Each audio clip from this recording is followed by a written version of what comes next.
Good morning dear students. आप हमेशा खुश रहें और हंसते मुस्कुराते रहें। आज का सुविचार सुनिए। निरंतर अभ्यास से कठिन काम भी आसान हो जाता है। इसका अर्थ है कि कोई भी काम कठिन नहीं होता। कठिन मतलब मुश्किल नहीं होता, बस हमें उसके लिए अभ्यास करने की ज़रूरत है। अब आप अपनी नव भारती बुक का पेज नंबर 92 ओपन कर लीजिए। आज हम लेसन 15 की रीडिंग करेंगे। यह एक कविता है और इस कविता का नाम है वर्ष गीत। ये देखिए, ये इस कविता के कवि हैं श्री बाल स्वरूप राही। इनका जन्म 16 मई 1936 को दिल्ली में हुआ था। ये एक बहुत प्रसिद्ध कवि हैं। इन्होंने दिल्ली विश्वविद्यालय में हिंदी विभाग के प्रमुख के रूप में भी काम किया है और आजकल वे दिल्ली में ही रहते हैं। पहले हम कविता में आए कुछ कठिन शब्दों का उच्चारण करते हैं। देखिए, सबसे पहले कौन सा शब्द है? बर्फ। उसके बाद है फुहार। फुहार का मीनिंग होता है बौछार। जैसे अगर आप पानी के फव्वारे के पास खड़े हो तो आपके ऊपर पानी की बूंदें गिरती हैं, तो हम उसे कहेंगे पानी की फुहार। तो इसका मतलब हुआ बौछार। नेक्स्ट वर्ड है अप्रैल। उष्मा। उष्मा का अर्थ है गर्मी। अगस्त। मश्क। देखिए बच्चों, मश्क का अर्थ है लेदर से बना हुआ एक बैग, लेदर का बना हुआ थैला, इसे हम कहते हैं मश्क। उसके बाद है सितंबर, दिसंबर, स्वेटर। आपने इन शब्दों का उच्चारण करना है और अपनी नोटबुक में इनकी रिटन प्रैक्टिस भी करनी है। आप देखिए कुछ शब्दों के अर्थ। पहला शब्द देखिए क्या है? सर्द। सर्द का अर्थ है ज्यादा ठंडा, जैसे आजकल सर्द हवाएं चल रही हैं। उसके बाद है सुखद, आनंददायक। जैसे वाक्य बनाओ इसका, क्या वाक्य बनाएंगे? हमारी यात्रा सुखद रही। रंगीन, रंग बिरंगी। रंगीन पतंगे उड़ रही हैं। सावधान, सचेत, सतर्क, कि हमें सड़क पर सावधान होकर चलना चाहिए। अब हम कविता पढ़ेंगे और इसके साथ साथ कविता में आए विशेषण शब्दों की भी पहचान करेंगे। हम विशेषण शब्दों के बारे में पहले भी अपनी ग्रामर बुक में पढ़ चुके हैं। आज एक बार फिर से हम रिवीजन करेंगे। आप बताइए, मेरे पास ये क्या है? देखिए क्या है ये? रिंग। इसका आकार बताओ कैसा है? गोल। और इसका रंग कैसा है? हरा। अब देखिए एक और रिंग, इसका रंग कैसा है? पीला। और इसका रंग बताइए? गुलाबी। तो इस तरह हमारे पास कितने रिंग हुए? 1, 2, 3। तो ये 3 क्या है? इनकी संख्या। 3 क्या है? संख्या।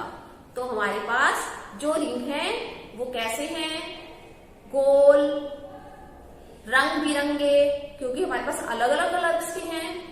गोल, रंग बिरंगे, 3। अब एक और ऑब्जेक्ट देखिए, ये देखिए, ये क्या है? फूल। क्या है ये? फूल है। इनका रंग बताइए कैसा है? पीला। फूल और कैसे लगते हैं आपको? सुंदर। फूल हमें सुंदर लगते हैं। और फूलों की विशेषताएं बताइए क्या क्या होती हैं? खुशबूदार। ये हमें खुशबू देते हैं ना। तो इस तरह फूल के बारे में हमने क्या क्या विशेषताएं बताई? पीला, सुंदर, खुशबूदार। और ये कितने फूल हैं? 2 फूल। इस तरह बच्चों फूल शब्द क्या है? संख्या। लेकिन इसके बारे में हमने जो बातें बताई, जो विशेषताएं बताई, वो क्या होते हैं? विशेषण। तो संख्या और सर्वनाम शब्दों की विशेषता बताने वाले शब्द विशेषण कहलाते हैं। तो बच्चों आइए अब हम विशेषण शब्दों की पहचान करें और कविता की रीडिंग करें। बच्चों ये तो आप जानते ही हो कि एक साल में 12 महीने होते हैं और इस कविता में हम हर एक महीने की अलग अलग विशेषताओं के बारे में जानेंगे। पहली लाइन देखिए क्या लिखी हुई है? बर्फ बिछाता हुआ राह में सर्द जनवरी आता है, फिर बुहार कर बर्फ फरवरी सुंदर फूल बिछाता है।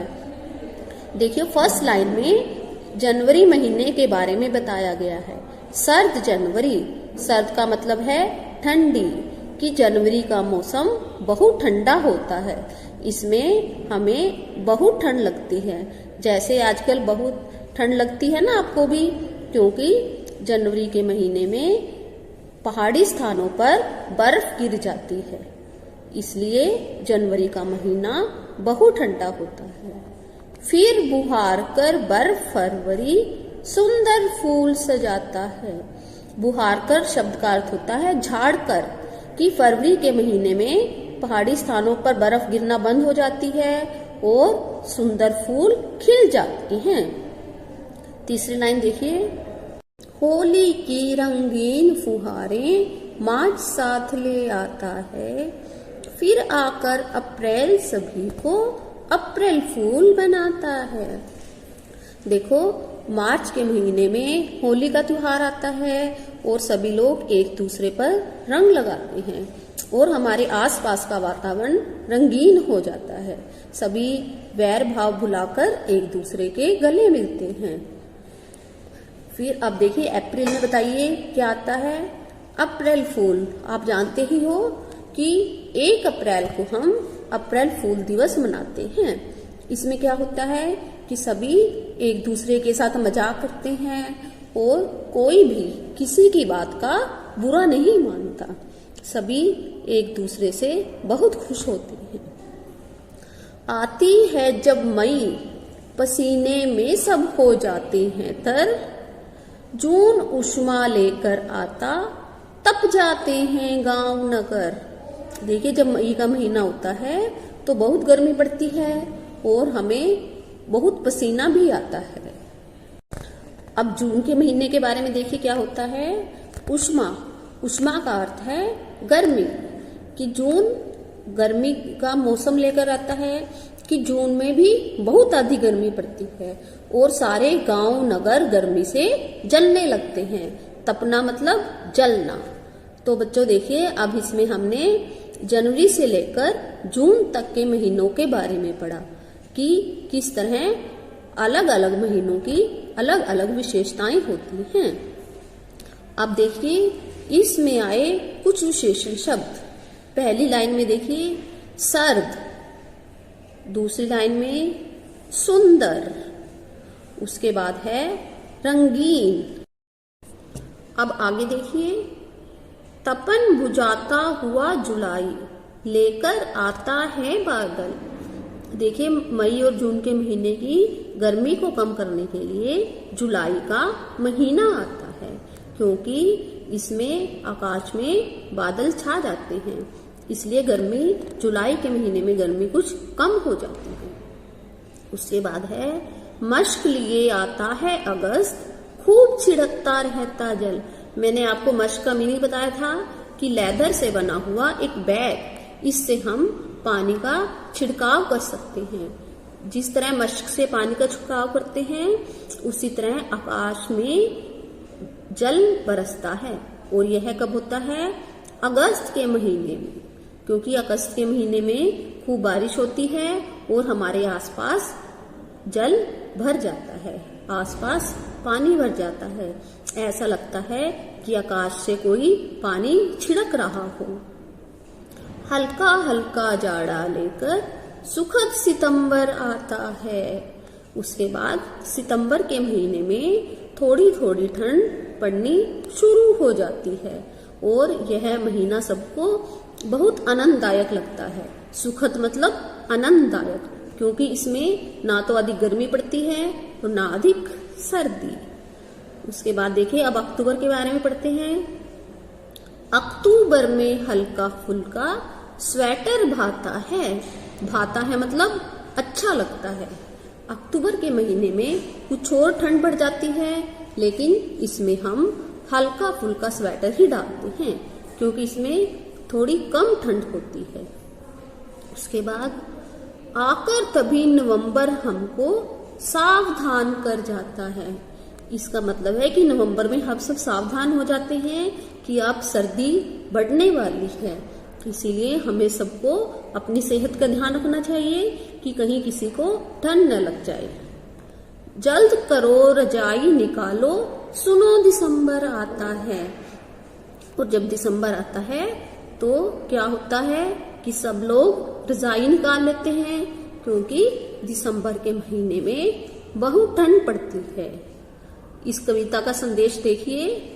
हर महीना और मौसम खुशियां लेकर आता है कि सभी जितने भी महीने होते हैं पूरा साल इस तरह हमारा हंसी खुशी बीत जाता है। अब इसमें देखिए कौन कौन से विशेषण शब्द आए हैं। हल्का हल्का, सुखद, हल्का फुल्का, छोटा। तो बच्चों आपको यह कविता समझ आ गई होगी। आपने भी इस पूरी कविता को याद करना है। आइए अब हम इस कविता का एनिमेशन देखते हैं। अब आज का सुलेख देखिए। हर मौसम खुशियाँ लेकर आता है। यही आपकी कविता का संदेश है और इसी लाइन को हम 5 बार अपनी प्रैक्टिस नोटबुक में भी लिखेंगे। आपने भी इस कविता को 2 टाइम्स रीड करना है और इसको याद करना है। Thank you.